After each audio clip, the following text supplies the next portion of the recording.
Thanks, Yuda, for the introduction, and thank you for inviting me here. Okay, so do you think you can switch the light off, or Yuda? Do you think maybe we could switch the light off, or? I think people in the back see. Can you see the slide? See, it's okay. Otherwise, it becomes quite dark. Oh, okay, good. Okay.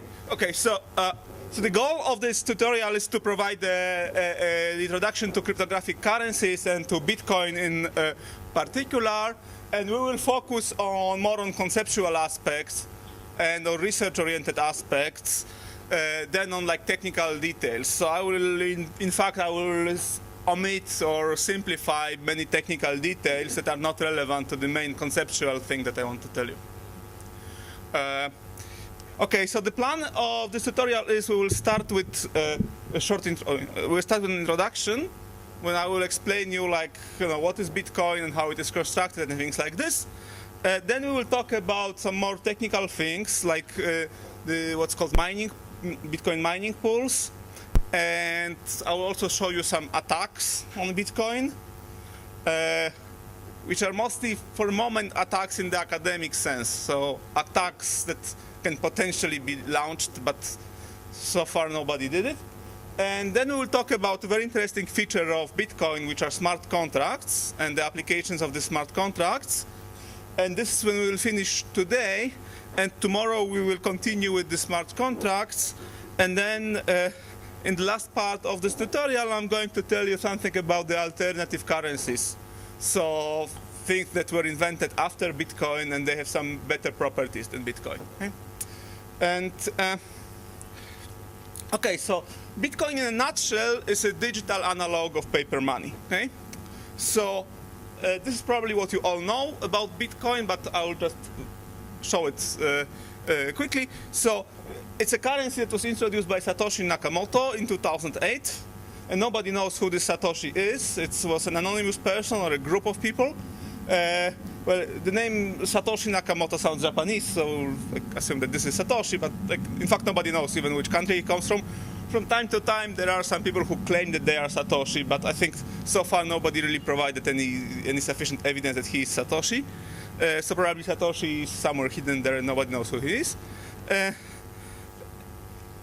Very roughly speaking, the security of Bitcoin is based on the assumption that the majority of the computing power is honest. Okay? So it will be a little bit similar to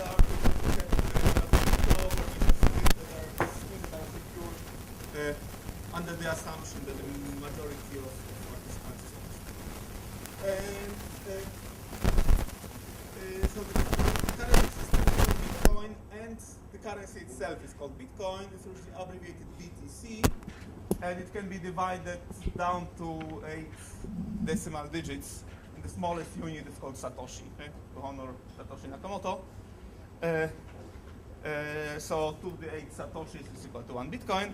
And when I checked yesterday, the capitalization of the market, so the total sum of Bitcoins on the market was worth $9 billion, which is significant, still much less than other currencies. And 1 Bitcoin actually went up recently, so it's $575. Okay? So like 2,000 shekels for 1 Bitcoin, more or less.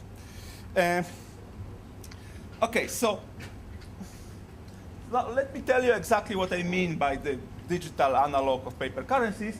So when we want to pay by paper, what we do is we have some client and a seller, and the client gives money and gets something in exchange, right? This is what happens in physical world. That's what we all know. We would like to have something like this digitally. Okay, so we would like to have a situation where we can have some digital communication with the shop, and then we get something in exchange. And actually, it's extremely useful when this thing is digital, right? So when we want to buy something digital, we want to buy things without having to pay in physical paper. Okay? So that's the main thing. We want to have digital ways of paying for goods. And what are the traditional ways of paying digitally? Of course, we could pay, and we still can pay,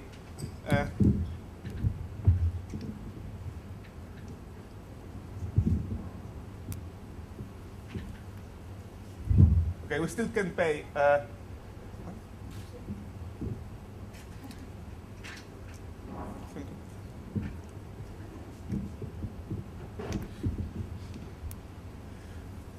digitally. So usually we do it with credit cards, right? So we give to the shop owner credit card, our credit card number. Then this guy goes to the bank and, with our credit card number and gets real money in exchange, or we order a wire transfer from the bank to the merchant, things like this, right? So paying digitally is possible and was possible before Bitcoin, of course, but there were some problems with this. Okay, so what are the problems with these schemes here? So one problem is that we need a trusted server, right? And the money doesn't circulate. Okay, so we have a bank here and a bank here. This is like a trusted server that we need in all the schemes. Then there are high transaction fees, or relatively high transaction fees. On credit cards, they're actually quite high. And there's no anonymity, so the bank has full knowledge about our transactions. And of course, there were many papers in cryptography about dealing with these problems, but mostly cryptographers were concentrating on this, right? So they would, like hundreds of papers written on eCash, where people were trying to make anonymous payments, right? Well, in fact, it turns out that people actually care more about these first two things than about anonymity. Okay? So that was the situation for a long time. This is what we could do. And then in 2008, there came Satoshi Nakamoto, and he described Bitcoin. And that was described in 2008. It was deployed January 2009. Okay, so 2008, 2009, Bitcoin started. That's the paper of Satoshi where he introduces it. And, well, from this paper, you can see that he was probably not a cryptographer, because it's like he doesn't have like cryptographic formalism there. It's like he has some kind of proofs there, but these are not like what we call proofs in theoretical cryptography. But anyway, people were even trying to find out who Satoshi is by the style of writing, but like so far nobody knows who is Satoshi. Okay, so interestingly, it's one of the most discussed cryptographic technologies ever. So people really care about it. People care about it much more than about other things. I did this comparison a while ago where I was comparing, I took three keywords, Bitcoin, Snowden, and encryption. That was like a year ago, so everybody was talking about Snowden. And I was like, so here you see a comparison between how popular these terms are. So actually, well, for a long time, nobody searched for. So this is like a page from Google Trends. Okay? Google Trends shows you what people search about, and well, so currently it looks like people care more about Bitcoin than about Snowden and encryption combined. Okay, so I think until Bitcoin, nobody was really that interested in anything connected to cryptography. Okay? That's like, so it's natural for us cryptographers to somehow start analyzing it, because it's like this is what really people care about. Okay? Okay, so what are the main properties of Bitcoin? So these were the problems with the previous approaches, right? So you had the trusted server, high transaction fees, and no anonymity. So Bitcoin mostly solves this first problem. Okay, so there is no trusted server and money circulates. Okay, so this is like where really Bitcoin is much better than anything else. There are lower transaction fees, although they are not zero. They are sometimes they can be zero, sometimes they are not zero. And there is no real anonymity, so the only anonymity comes from the fact that nobody is forced to say who he is. So people are identified by their public keys, and I will tell you more about it in a moment. So it's not really what we would call a anonymity in cryptography. People call it pseudonymity. Okay? And it turned out that actually for many, the typical user doesn't see any difference between pseudonymity and anonymity. Okay, so people don't really care about this. That is not really fully anonymous. People care more about these two first things. Okay? So low transaction fees and the fact that nobody controls this money. Okay, so what does it mean that that there is no trusted server? So the system will be maintained by a group of people on the internet. Okay, so you will have users that are maintaining the system, and there is no trusted server. Okay, so it's jointly maintained by the people, and everybody can join the system. Okay? The users are not registered by anyone, so if you want, you can create many identities and join in many different. You can use many different identities. And well, people contact each other directly. Okay, so there is nothing like trusted server that handles the communication. It's just like a peer-to-peer network. Okay, that's what we call peer-to-peer network.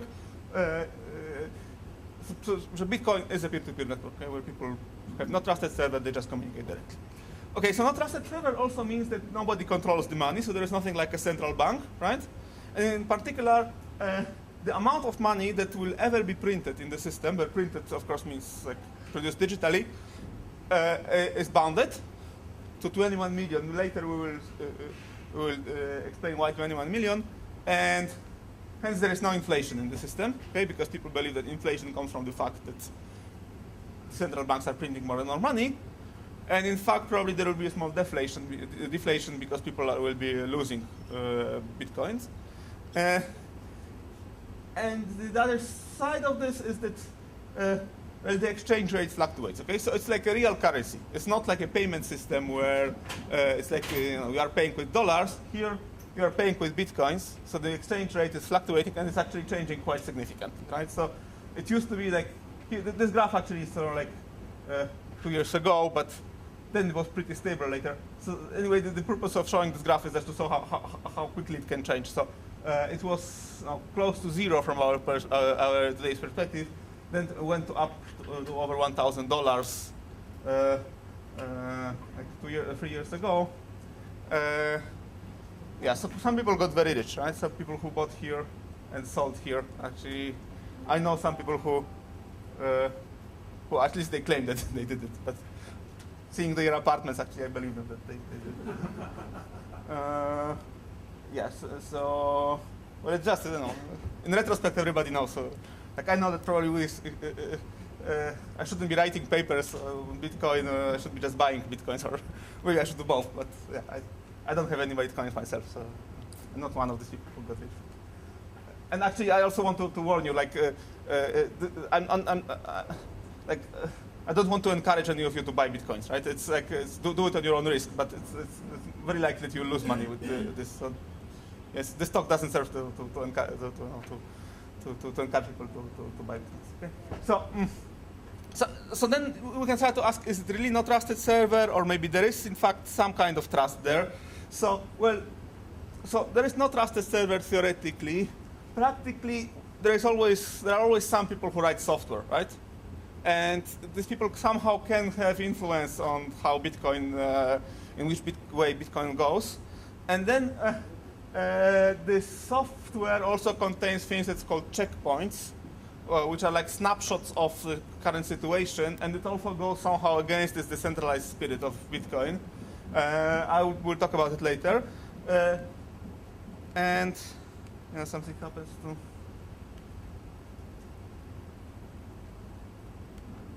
Okay, and and these software developers, they write concrete software. So you can download concrete software and use Bitcoin through this software.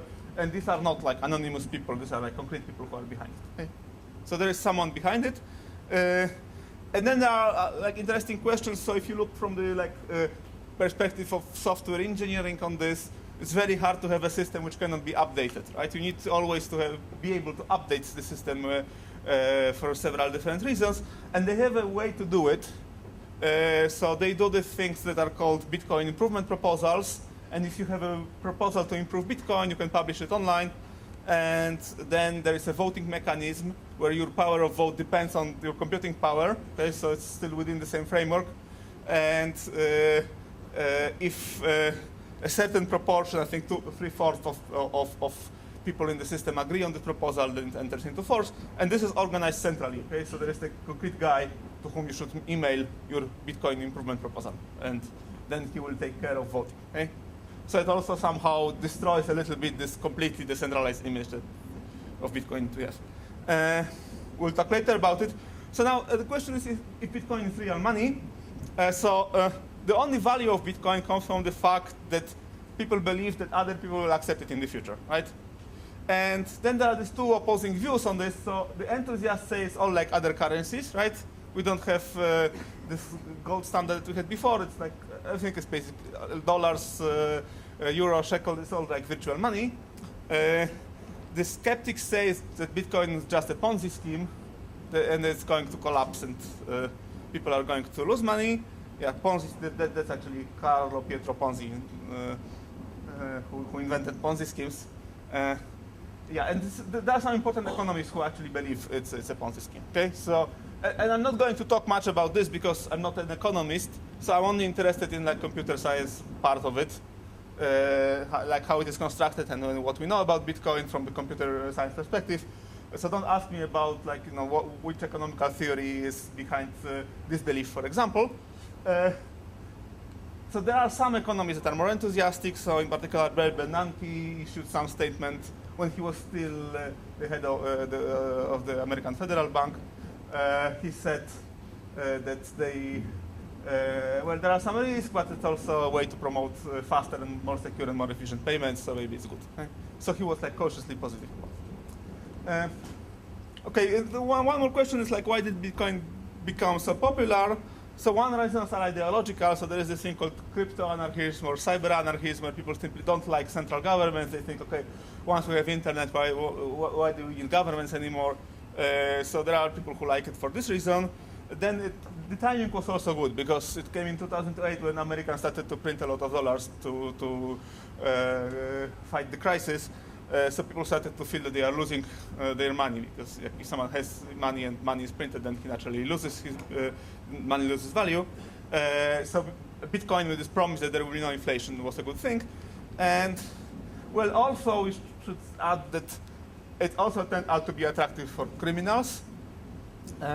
So this kind of pseudonymity or seemingly the fact that it's seemingly anonymous was something that criminals found attractive, and there were even this was kind of people called like eBay for drugs. So it was called Silk Road, where you could buy with bitcoins you could buy any kind of drugs you wanted and other illegal goods. Then it was closed, and the guy who was behind it was arrested. It's a very interesting story, but we'll not go to talk about this. There are also more like pragmatic reasons why Bitcoin became popular. So there are low transaction fees, especially when you want to transfer money, say, from Israel to China. Actually, maybe the cheapest way to do it is to use bitcoins. Then there is hype. Of course, some people just like to use new technologies.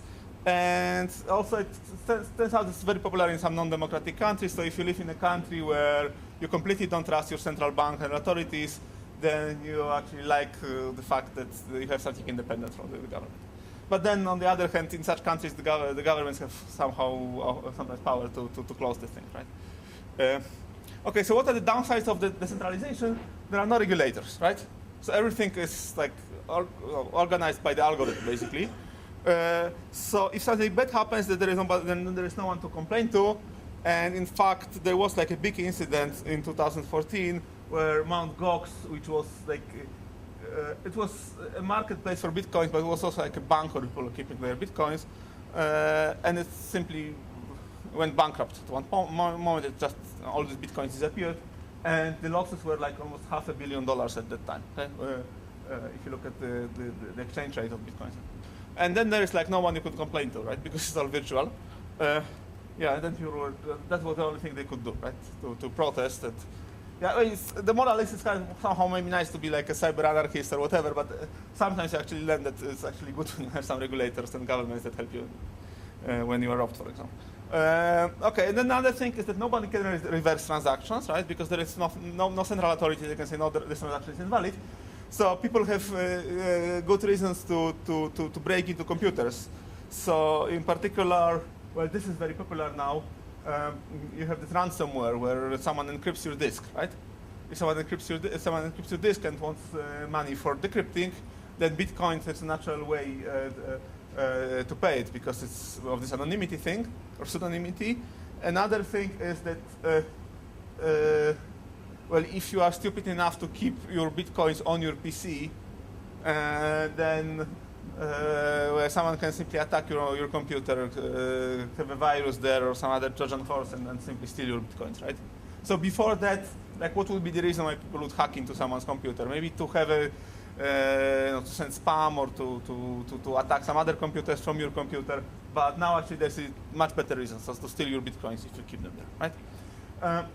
And then you could, like normally if someone steals your money from the bank, yes? Is there any record on how much is lost by theft of Bitcoin? Well, this I don't know. I mean, people are also not like, particularly proud of it.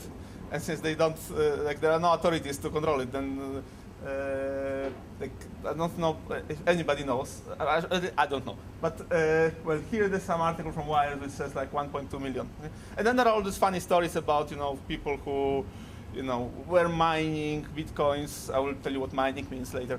And then they forgotten about it. They throw out their disks somewhere, and then, Bitcoin got actually much more expensive. And then they realize, oh, wow, I lost like $1 million or something like this. And then they would, try to find this this disk somewhere in some, where the garbage is dumped and things like this. Yeah, now one guy from this like Bitcoin community in Poland who actually told me that one day he recalled that he has 50 Bitcoins somewhere. Like he forgotten about them completely because when he was mining, when he bought them or mined them, they were worth like a fraction of dollars. So he forgotten totally about it. And one day he realized that I should still have this 50 Bitcoins. I mean, there was a time when they were like $1,000 per each. So one day he simply realized that he forgotten about $50,000 that he has some. Okay, so this was kind of like a short introduction. Like, yes? You cannot hear me. Okay. Okay, so now I'm going to tell you about the main design principles of Bitcoin, and in particular I'm going to explain these things, what a blockchain is. Maybe you heard these names before. So what is the main problem when you start thinking about, okay, so let's start from scratch and let's start to think how we could design digital money that circulates. Okay? Is it okay, or? Yeah, because maybe, yeah.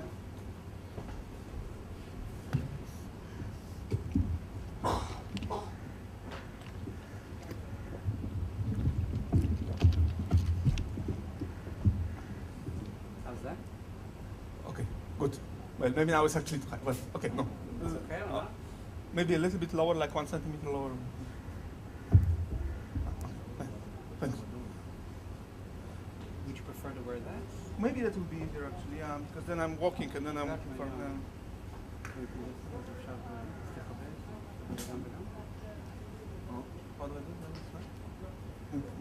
Okay, can you hear me now? It's better? Okay, great. Thanks, sorry for this. Anyway, if you haven't heard what I was saying for the last 20 minutes, it doesn't matter that much because it was more like historical introduction, okay? So you can easily just switch on now and you will still be able to follow everything. Okay, so what is the main problem with digital money? Okay, so let's try to think about how we would design digital money from scratch, okay? So what is the main problem? The main problem is what's called double spending, okay? So think, for example, that, we think the most stupid idea that could come to our minds would be, say, banknotes are PDF files with something printed on them, and people would just exchange these PDF files, right? So the problem is that if I send some banknote like this to someone, then nothing really can force me to erase this banknote from my disk, right? So I can send again to someone else and to someone else, right? So it's called double spending. Okay? So this is the main problem, that bits are easier to copy than paper. Okay? So you can make paper that's hard to copy, but you cannot make bits that are hard to copy. Right? So this is what's called double spending, and well, the Bitcoin idea, if you simplify it, and as I told you, I'll be simplifying a lot of things, is, okay, assume that we have a trusted ledger or trusted bulletin board that is write-only and contains a list of all transactions in the system. Okay? So you have a bulletin board on which everybody can post transactions, and then if I send some money to Benny, if I send some banknote to Benny or coin to Benny, I would say, okay, Stefan transfers coin number this and this to Benny. Okay? And this would be written on this transaction list. Okay? This should prevent double spending, right? Why? Because if I'm malicious, this is me, and I send this banknote to Benny, and it's written somewhere that I sent it to Benny already, then if I send it to Yuda, Yuda will know, no, but you already spent this coin. Because Yuda will see what happens on the, yes? Yeah, sorry? Yeah, so that's a very good question, and yeah, this is very simplified, okay? So So I'm not going to, so actually, yeah, this is what needs to be discussed, right? So we'll discuss it in a moment, like how this bulletin board is maintained, right? So the question was, basically the question was how this bulletin board is maintained and how can the users access it. Right? So a natural question, like I was promising you a decentralized currency, and now I start to say something about like a trusted bulletin board where people can write things, right?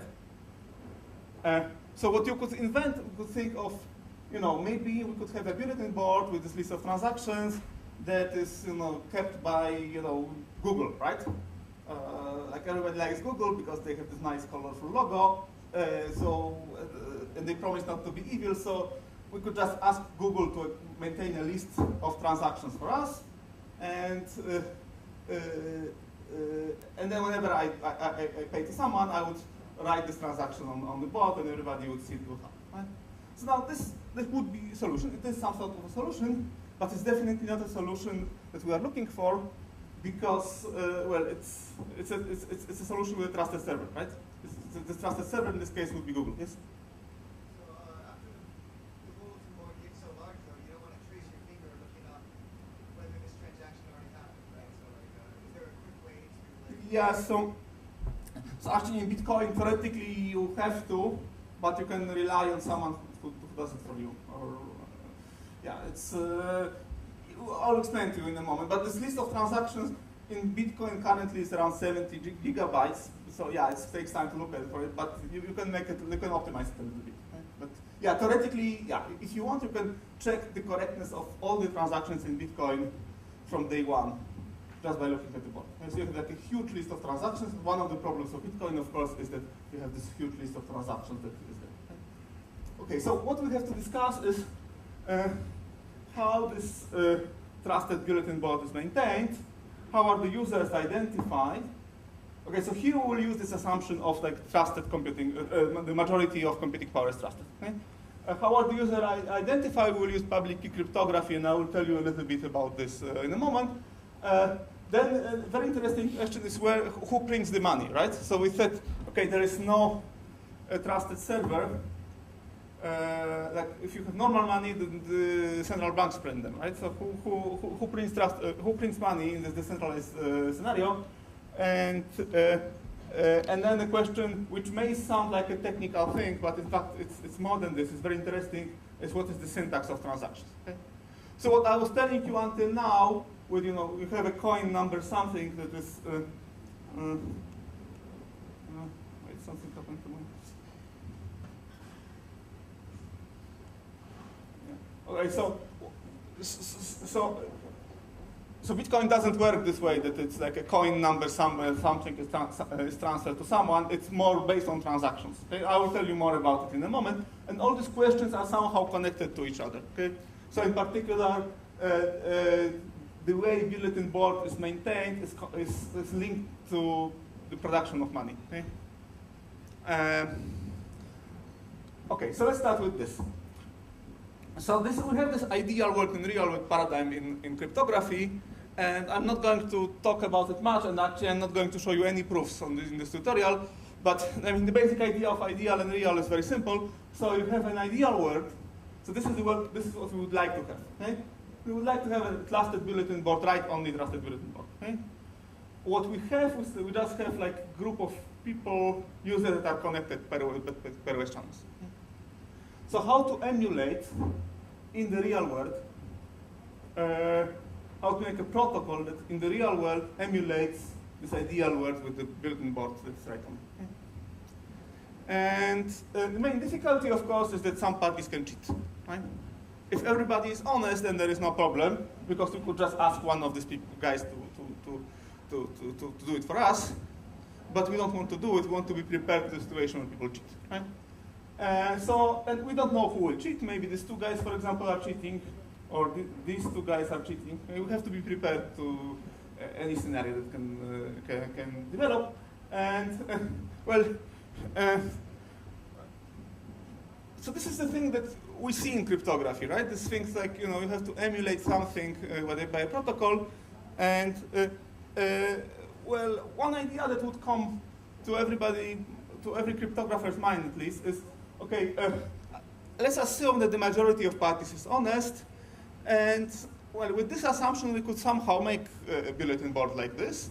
I'm not going to tell you much about, honest means that the party will always tell the truth, okay? I'm not going to tell you much about this because it's not the idea that we'll follow, but let's just to see where this idea of majority comes from. I will show you this. So we could think like this, that if you make a transaction, you broadcast it to everybody, right? By broadcasting, I mean, well, there are protocols over the internet that allow us to like broadcast things to every user of the peer-to-peer network. And then there's the whole history of what was sent, right? So this has a list of transactions, don't read in details, just to have an example. And then everybody can ask everybody saying, okay, is this a correct contents of the bulletin board? And then people would vote, would say yes, no, yes, no. And well, if the majority is honest, majority always says the truth. So if it's correct, they will say yes. If it's incorrect, they will say no. Then you could somehow try to build a bulletin board on this, right? So well, there are many things that we should fill in here, like many details. But in general, if we have a concept of honest majority, we could just implement this board by voting. Okay? If majority is honest, then majority will be voting, will be always telling the truth, and vote should tell us what was the real contents of the board. Okay, so one thing that I will show you is, well, so there was this concept of broadcast here. Yeah, so I'm not going to talk much about this, but I'm just assuming it's there. It's a well-known problem in distributed computing. And typically in a peer-to-peer network, you just ask the user to relay messages, okay? So you have a situation where, like, if this guy wants to send something to other guys, then he would ask this guy to forward message to this one, and things like this, okay? So there are protocols for this, and let's assume that we just have them, okay? And we'll use them. Of course, in reality, we can't assume that these protocols are honest, right? So it could be that, for example, this guy lies about what he got from this one, right? But we can assume that we have some kind of like untrusted broadcast like this. Okay? So sometimes, if everybody is honest, it works. If people are dishonest, it may not work, but we have some skills. Okay, so now, main problem is when you start to think about it is how to define majority in a situation where everybody can join the network, right? So if we are here, like, we see who we are, we know what majority is, right? We are like, 40 people, maybe 50 here. So if we are 50, majority is 26, and we can make any voting we want. It's well defined, right? But if everybody can join the network, so if you have a situation where people can just produce their pseudonyms and join the network, and what does majority mean, right? So if you have like a group of people, and here you have minority, so the green one is always bad on my slides, okay? So this thing. So you have 3 good guys and 1 bad guy, right? Then nothing prevents this bad guy from creating like multiple identities. So, well, he was in minority, but now he's in the majority because it's like 5 out of 8, right? So in the situation where we have no reputation, nothing like identity management, nothing like this, defining majority by just majority of participants makes little sense, right? Because it's too easy to cheat. It's called Sybil attack in like networking literature, where you create many identities, like one bad guy creates many identities. So Bitcoin solution is kind of natural in retrospect, is to change the definition of majority and to say that majority for us is the majority of computing power. Okay? And now creating and I'm going to tell you more about computing power later, but I mean, you can think of it as, how many CPU cycles are available for you. Okay? And now creating multiple identities doesn't help. Why? Because, well, here you have minority, has like 1 computer, this honest guy has 3 computers. Now, well, if you create many identities, you still have 1 computer, right? Okay, so this is the main idea. Okay? In Bitcoin, we will assume that the majority of computing power is controlled by honest people. Okay? And we will discuss this assumption in detail a little bit later. Okay? But for a moment, you can think about it this way. Okay? So how is this verified? The main idea is we use something that's called proof of work. and I'm telling you, I'm going to tell you in a moment what it is, and then we'll somehow need to incentivize people to participate in this whole process all the time, right? Because computation in general costs money, because it costs electricity. People should have reasons to do it. And the original motivation of Satoshi was that people will use the idle CPU cycles, right? So most of us, I think everybody here probably has a computer, but most of us don't use these computers, at least for some time in the day, right? So we could, or in the night, right? So people could simply, when they that use their computers, they could ask the computers to contribute their computing power to the system, to participate in this voting process. And well, that was the original idea of Satoshi, but then it turned out that actually it's much more efficient to do it in hardware, because every computation is much faster on dedicated hardware. So now nobody does it on CPUs, everybody does it on dedicated hardware, and people buy hardware to do it. And since, as I told you, they have good incentives to do it, it's actually can be profitable for them. And I'm going to tell you more about this mining things. It's called mining, this process, in a moment. So, okay, so what are proofs of work? Proofs of work were introduced by Cynthia Dworkin and Moninauer Crypto 92. And they had the idea of to use it against against spam, so unwanted email. So the basic idea is like this: we want to be able to force users to do some computational work. Okay? So before I accept email from someone, I ask him to solve a puzzle for me. Okay? And this puzzle should be moderately difficult. Okay? So it should take maybe 5 seconds on a typical computer, and checking correctness should be very fast. Okay? So the idea was like this, that, well, the spammers, they make their money only because they can send like millions of emails, and if they get one reply in 1 million, they are still okay, right? So let's make sending email expensive, but cheap enough for like normal users. Okay, so like spending 5 seconds on sending an email is okay for a normal user, but 5 seconds time for 1 million is already too much.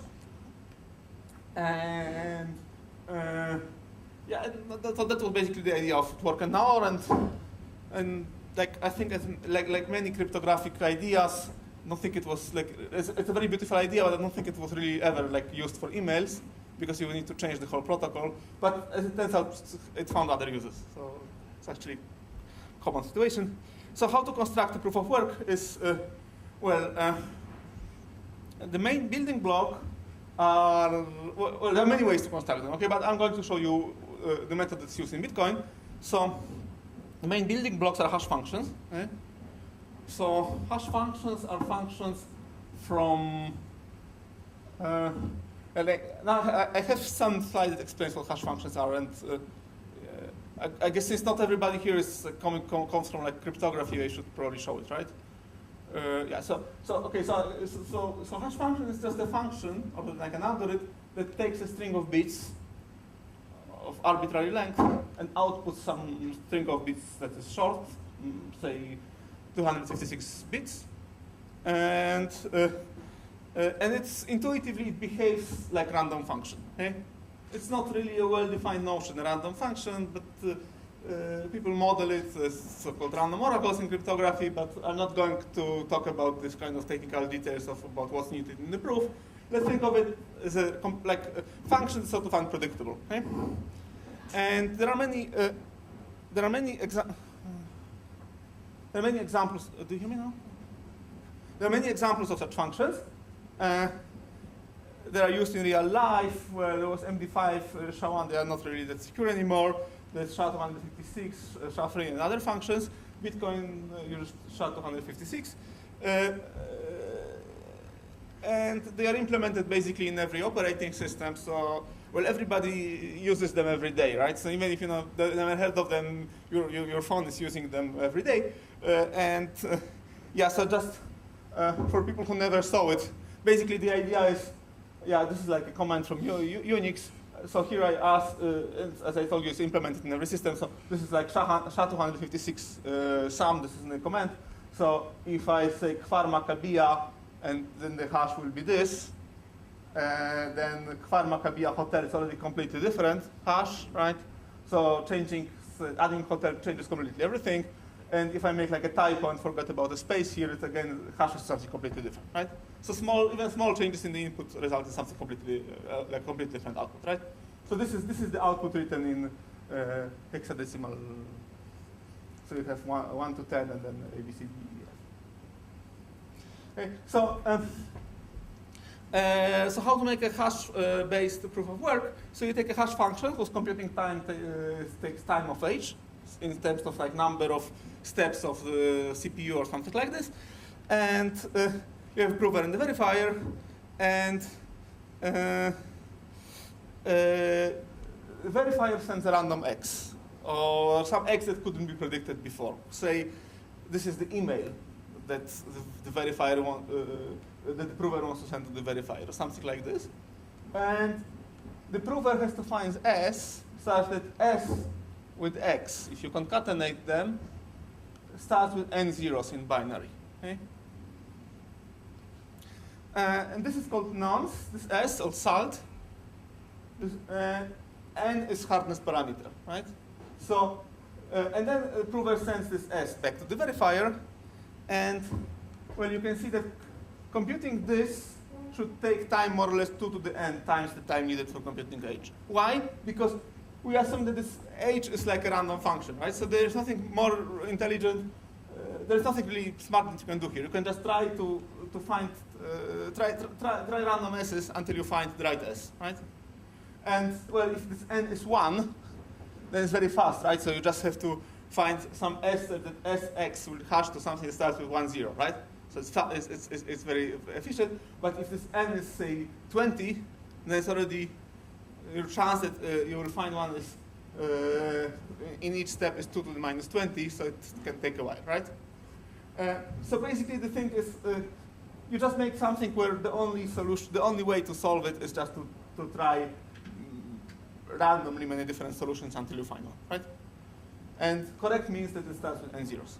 And n is a hardness parameter, which is nice because you want to have proofs of work where you can smoothly change the hardness. Okay? So if you want to have simple, easy proof of work, you would just choose n equal to 10. If you want to have something hard, you would choose n equal to 50. Okay?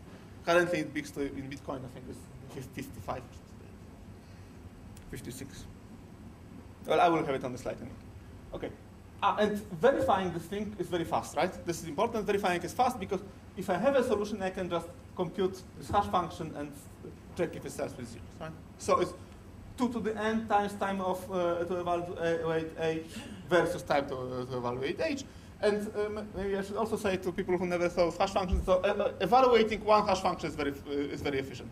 It's like counting like cycles of processor per byte, like a cycle per byte. These are the speeds, okay? So it's extremely fast. Okay? Okay. The main idea is we have the users who participate in this scheme. They are called miners. And the process of participating is called mining. And they maintain a chain of blocks. Okay? So this is the famous blockchain. So there is a chain of blocks. And I will have a couple of more slides explaining you in detail now how it is maintained. But the main idea is that you have these blocks that are kind of linked to each other. Right? Starts with the block 0, which is called Genesis block, and it was mined by Satoshi in January 2009, when everything started. And then block 1 somehow depends on block 0, so it has to show a dependency on block 0, and it contains transactions from the first period, where periods are around 10 minutes. Okay? So around each 10 minutes, approximately, you have a new block, and this block is linked to the previous block and contains transactions from the last period. Yeah, and currently the block size is of 1 megabyte, which translates to 7 transactions per second. They have some big discussion in the Bitcoin community, including these voting things, and a conflict between like American miners and Chinese miners about the block size. Some people wanted to make this block size larger. I think in China they didn't want to make it larger because they are afraid that the transmission time will start to matter, and they are far from the rest of the world. Well, anyway, officially, it's at least how Satoshi introduced it, is 1 megabyte. So 7 transactions per second is not that great, right? Probably if you look at like a big shopping mall, then in the US, someone they can have, like just in the shopping mall, they can have probably 7 transactions per second on weekends, right? So, on credit cards, right? So this is not that great, but there are methods to deal with this, and I'm going to tell you later when I talk about smart contracts. I will tell you how to deal with this. But like at least the way it's described in Satoshi's paper is this: 1 megabyte blocks. Okay, and the information about the state of the blockchain is somehow propagated in the network. So a new user. So if I'm joining the system, okay, I'm a new user. So I'm here, and there are all these people who are there for a long time. I can just tell them, please tell me what is the current state of the blockchain, and I will somehow learn from the others what is the blockchain. And of course, it can be the case that some of them will be lying to me. They will think they're giving me some wrong data, but I should have a way to distinguish the right blockchain from the bad blockchain. And later we'll tell you about how it works. But anyway, this is what's also called Bitcoin backbone. Okay, so the blockchain. The blockchain is the most important thing there. It's the way this trusted bulletin board, or this bulletin board is maintained. Right? Okay, and the basic idea is that people will try to extend this blockchain. Okay, so there is this blockchain, and we know what was the last block, and people will try to extend this blockchain by finding a new block. And as I told you, these blocks are linked, right? So we'll try to always work on the last block. And once I find an extension, I'm going to tell everyone, hey, I found an extension, and here it is. And I'm going to tell you more details in a moment, but let me just tell you that from the point of view of the user who is not a miner, who just wants to do operations on Bitcoin, it looks like this, that he just wants to post on the blockchain, right? So he has a transaction T, and he just broadcasts over the internet, and says, hey, here is my transaction T, and here, so in particular, he broadcasts it to the miners, and he hopes that one of the miners will add it to the next block. Okay? And somehow it's made like this. It's made like this that even if he doesn't, if a miner, if nobody adds it, I can just wait and hope that in the next block it will be added, or in the next one. And I have ways also to incentivize these people to add my transaction. They actually have good incentives to add transactions because there are some. So here's where we'll have the transaction fees. The important thing is that if the transaction is not valid, so for example it's a double spending, okay, then the miners should reject it. Okay. So this answers your question somehow. So if I believe that all the miners are checking the correctness, and they actually, so it all will always work like this, that at least it should work like this, that it's what's called incentive compatibility, okay? So Bitcoin is designed in this way that miners should behave honestly, not because they are honest, but because it's actually good for them to be honest, right? So it's like a game theoretic thing. And then we will actually see that there are some holes in this reasoning, but at least on a very high level, Bitcoin has this property. So miners are incentivized not to add illegal transactions, and if I believe that they all behave rationally, then I may simply rely on them checking if this transaction was not double spending. One of the reasons is that a chain that contains an invalid transaction is not valid. Okay? So if I'm a miner and I add a transaction that is not valid, it's like a double spending, then this block that I found will not be a valid block. It will be rejected by others. And as I will tell you in a moment, I don't want to have it, like if I'm a miner. Okay, so what are the main principles? So the main principle is that it's computationally hard to extend the chain. That's why it will take 10 minutes to find a new block. Okay? Once a miner finds an extension, he broadcasts it to everyone. Right? This is what I told you already.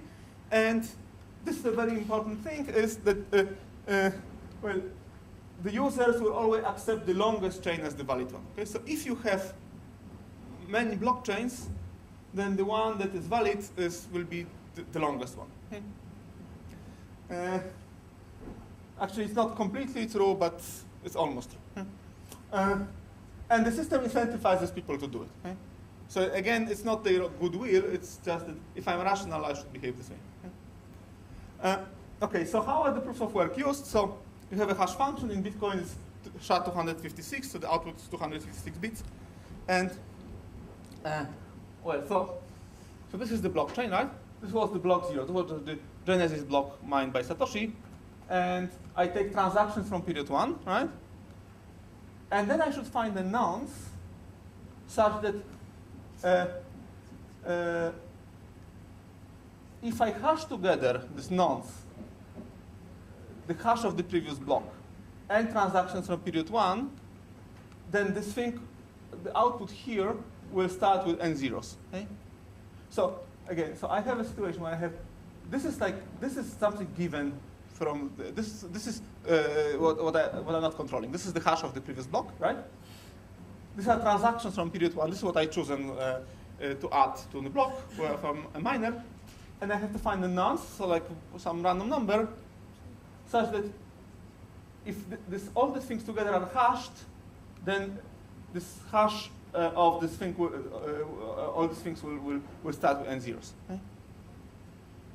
And it goes like this, right? So now the next one, to extend block 1, I take a hash of block 1, I take transactions from period 2, and take nonce, and has to hash to something that starts with n zeros. I have in more detail on the next slide.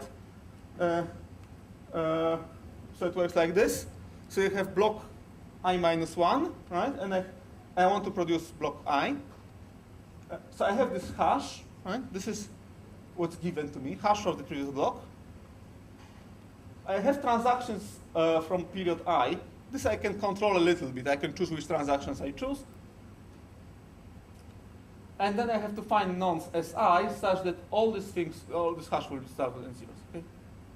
Once I find it, I broadcast it to everybody. Everybody can verify if this all hashes to something that starts with n zeros. Everybody can verify if there are no invalid transactions, there are things like this. If they see it's an okay block, then they say, okay, this is our new block, and now we start to extend from here. Okay? So, so there is this, thing that if it doesn't start with n zeros, for example, it starts with like 10 zeros instead of 20 zeros, then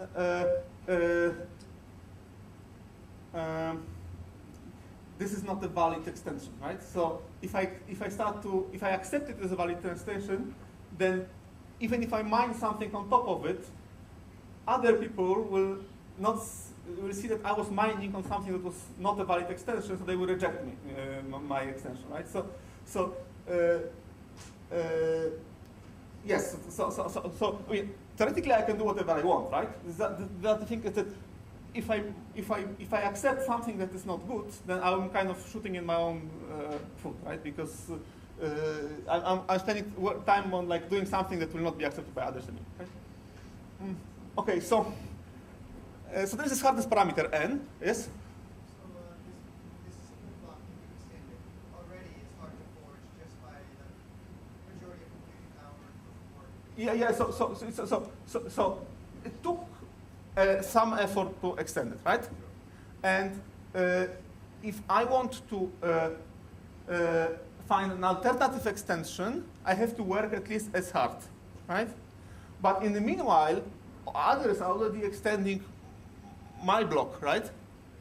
So I have slides about it, okay? So I will answer it in more detail later. But basically, of course, if I'm bad, or if I'm stupid or whatever, I can ignore this extension and still try to extend this one, okay? But it's kind of against my own interest. And since everybody is already mining on this one, with time, this block is getting more and more established somehow. Because then canceling it would mean that I have to start mining from, like,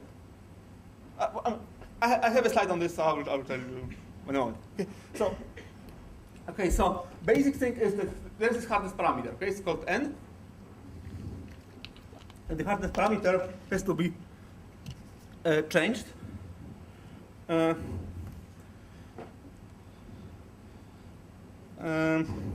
Why? Because the computing power of the miners changed. And it's actually changed like several orders of magnitude since Bitcoin was started. Okay? So you need to have a method for changing the hardness parameter. Yeah, and then the thing, of course, is we don't want to have a centralized body that will do it for us, right? Because again, we don't want to have any centralized authority that would set up the rules and things like this. So it has to be like the miners themselves who decide about what is the hardness parameter, right?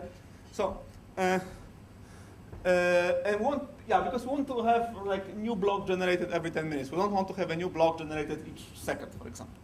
Why is this? Because, well, that was at least what Satoshi believed in, that this is like a safe period for like considering the network propagation times, okay?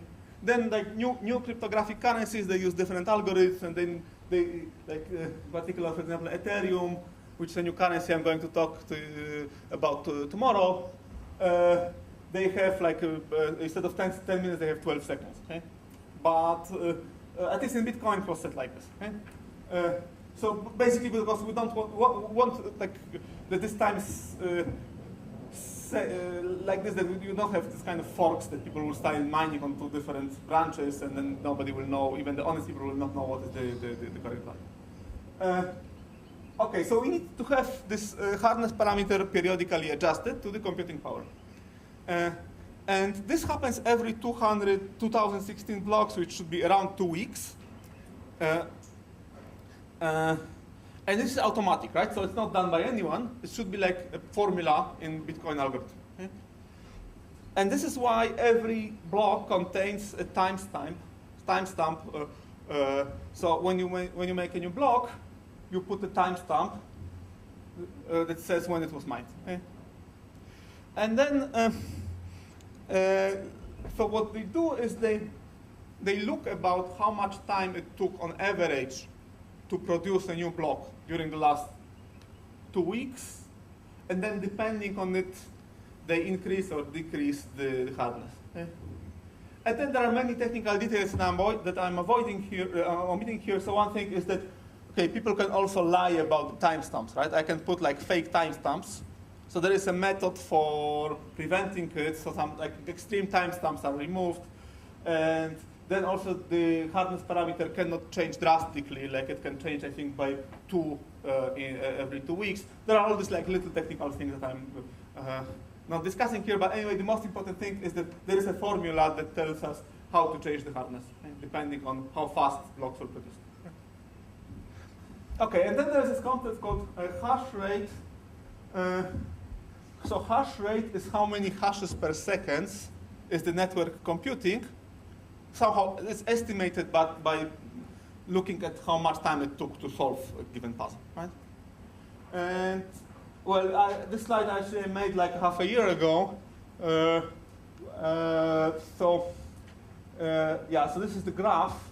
Here you can see, so this is like gigahashes per second, okay? And that was like September 2013, it was around 1 million gigahashes. Then in 1 year, it's changed like 300 times. So this was when people really like were buying a lot of this hardware that's used for mining. So in 1 year, it's changed almost 300 times. And then September 2015, it was. Well, it's hard to read this number, but it's easier to look at it like if you take a logarithm. So it's 2 to the 58 hashes per second, okay? That was like half a year ago. So I think 2 to the 58 hashes per second, quite a lot, right? It's like if so 56 was a des key, right? So it's like brute forcing des, like brute forcing 4 deces per second, right? It's like 2 to 56 is quite a lot for a cryptographer, right? And that's like just per second. Okay? So this tells you like how much people invested in it. Okay, so how it looks in real life. So this is like what I took, like a snapshot I took yesterday.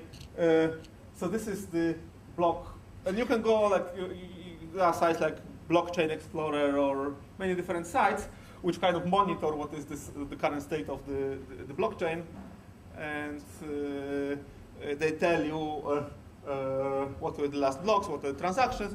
Of course, well, it is somehow like the sites are like servers, right? So that they are maintained by someone, but it's like my own. Like if I'm a user of Bitcoin, it's my own choice to rely on some server, right? So like in principle, I can just look at the blockchain in the peer-to-peer network. But if I trust some server, I can just go to the site and see what the situation. And yeah, so this is the number of the block. Here you can see timestamps. Here you can see that they were, so here it took them 18 minutes, right? Then it took 4 minutes, 5 minutes, 7 minutes, 1 minute, 3 minutes, right? So that's, I mean, the confirmation time really changes. I mean, the time needed to produce the next block, there is a variance there. You can see also how many transactions were included, what was the size. So some people here add like almost a maximum megabyte, some people add less.